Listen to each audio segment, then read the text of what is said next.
ఏమండి ఒక బుద్ధి లేని కుక్క గురించి మాట్లాడాల్సిన అవసరం మాకైతే లేదు. మేమైతే ఒకటే చెప్తున్నాం, మాది నిబద్ధత కలిగిన పార్టీ మాది. కానీ చాలా అసభ్యకరంగా మాట్లాడి ఒక ముఖ్యమంత్రి హోదాలో ఉన్న చంద్రబాబు నాయుడు గారి గురించి ఇలా మాట్లాడడం మేము తీవ్రంగా ఖండిస్తున్నాము. నువ్వు చేసే ప్రతి ఒక్క మాటకి మీ పార్టీలో వాగే ప్రతి ఒక్కరికి ఒకటే మేము చెప్తున్నాం, మేము పనులతో మేము సమాధానం చెప్తాము.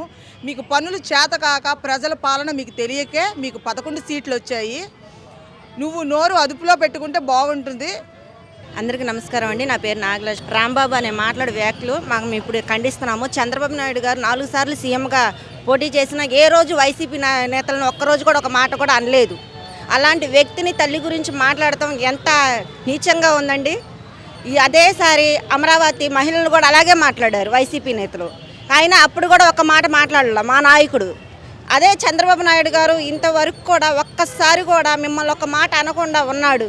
అలాంటి వ్యక్తిని తల్లిని అసెంబ్లీలో అలా వైఫ్ని ఇప్పుడేమో తల్లిని అంటే ఎంతవరకు ఇదండి.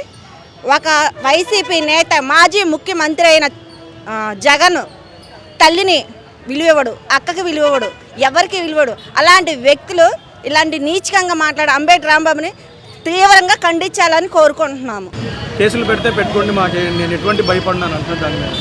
అవండి కేసులు పెట్టండి, ఏం భయపడవు అని అనుకుంటే ఆడంత అల్లాటప్పగా మాకు నేను ఆడదాన్ని ఆడు మగోడు నా ముందుకు వచ్చి మాట్లాడమనండి, నేను సవాల్ ఇస్తుతా. కేసులు పెట్టుకుంటే ఏమవుదంటే రూపాయి ఉందని పలుకుబడి పెట్టి చేస్తారా? అలాంటి వ్యక్తులు మేము ఖండిస్తామండి.